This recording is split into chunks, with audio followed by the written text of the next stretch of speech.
सुरुवातीलाच मित्रांनो, महाराष्ट्राच्या राजकारणाला एक नवीन आयाम. उद्धव ठाकरे होणार पुन्हा महाराष्ट्राचे मुख्यमंत्री. मित्रांनो, एकनाथ शिंदे यांना जबरदस्त धक्का.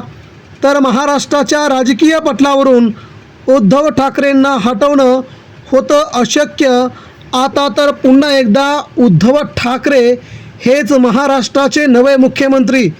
मित्रांनो, सध्या महाराष्ट्रामध्ये राजकीय वातावरण अतिशय तापलेलं असून या राजकीय वातावरणामध्ये उद्धव ठाकरे हे एकच नाव सध्या महाराष्ट्राला, देशाला वाचवू शकतं आहे. यामुळे ठाकरेंच्या नावाची आता जोरदार चर्चा आणि भाजपला देखील ठाकरेंचं खूप मोठं स्थान लाभलेलं आहे. मी नेमकी काय आहे महाराष्ट्राच्या राजकीय पटलावरील, मित्रांनो सविस्तरपणे जाणून घेऊया. सध्याच्या घडीच्या या बातमीने मात्र महाराष्ट्रात पुन्हा एकदा उद्धव ठाकरेंना दिले अभय. मित्रांनो, शिवसेनेचे दोन तुकडे झाले. शिवसेना एकनाथ शिंदेंच्या ताब्यात गेली. पक्ष आणि चिन्ह एकनाथ शिंदेंना देण्यात आलं. केंद्रीय निवडणूक आयोगापासून ते विधानसभा अध्यक्ष, न्यायालय इथपर्यंत सगळे मॅनेज झाल्याची सध्या जोरदार चर्चा आहे. एकनाथ शिंदे यांना शिवसेना पक्षाने चिन्हाने सर्व देण्याची काही गरज नव्हती. मात्र मित्रांनो, या सगळ्याच घडामोडींमध्ये ज्या प्रकारचं राजकीय वातावरण ठाकरेंच्या भोवती भाजपने खेळवलं गेलं, त्या प्रकारे एकनाथ शिंदेंना पुढे घेण्यासाठी आणि ठाकरेंना नमवण्यासाठी भाजपने केलेला राजकीय गेम म्हणजे ठाकरेंची शिवसेना एकनाथ शिंदेंच्या हाती देणं. खरं पाहायला गेलं तर ज्या लोकांनी ठाकरेंसोबत गद्दारी केली होती, जे लोक काही अंतराने उद्धव ठाकरेंना सोडून गेले होते, ते तर अपात्र व्हायला पाहिजे होते.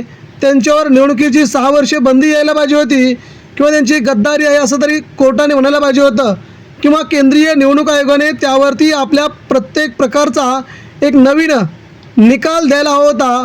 परंतु सगळेच्या सगळे मित्रांनो विकले गेले आहेत आणि तिथे मात्र ठाकरेंच्या हातातून शिवसेना गेली आणि भाजपने सगळी पाळंमुळं आपल्या हातात घेतली.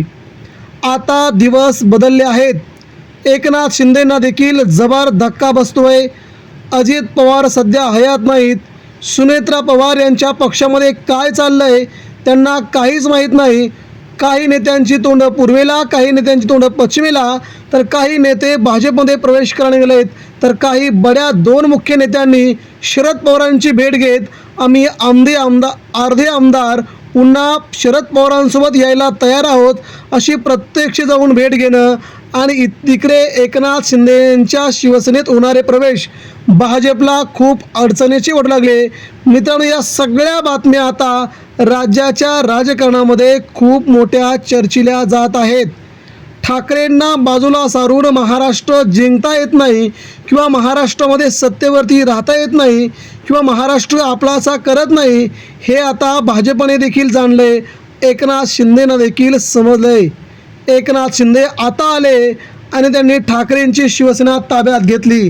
ठाकरेंचा पक्षचिन्ह ताब्यात घेतला आणि एकनाथ शिंदे स्वतःला शिवसेना माझी असे म्हणत महाराष्ट्रावर दौरे करू लागले. मात्र मित्रांनो, महाराष्ट्र जाणतो आहे, महाराष्ट्र ओळखतो आहे. मराठी माणूस आजही कुणाच्या पाठीमागे आहे हे संबंध महाराष्ट्राला माहीत आहे. परंतु त्याच्या पलीकडे जाऊन आपण मित्रांनो सध्या पाहिलं गेलं तर उद्धव ठाकरेंची क्रेज आता महाराष्ट्रात वाढते. उद्धव ठाकरे महाराष्ट्र दौरा करतायत.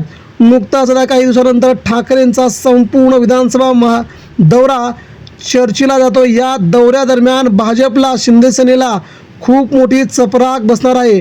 अजूनही ठाकरेंना मानणारा महाराष्ट्रात खूप मोठा वर्ग आहे. त्यामुळे भाजप आता उद्धव ठाकरेंना जवळ करू लागलेले आहे. शिंदेसेना आणि अजित पवारांची राष्ट्रवादी यांना जरी बाजूला सारलं तरी भाजपला कोणत्याही प्रकारचा धोका नाही. मात्र ठाकरेंना जर आपल्या जवळून जर दूर फेकून दिलं तर मात्र महाराष्ट्राच्या राजकारणामध्ये ही खूप मोठी प्रकारची चूक होईल. केंद्राला देखील माहीत पडलं आहे. या चुका सुधारण्यासाठी राज्यामध्ये मित्रांनो उद्धव ठाकरेंना सपोर्ट वाढायला लागला आहे. ठाकरेंनी आपली कृती राज्याच्या राजकारणामध्ये आपल्या जवळ घेऊन पुन्हा एकदा देश सांभाळण्यासाठी इंडिया आघाडीसोबत जाऊन महाराष्ट्राचं मुख्यमंत्री होण्यासाठी उद्धव ठाकरे आगामी काळामध्ये आपली पावलं उचलू शकतात.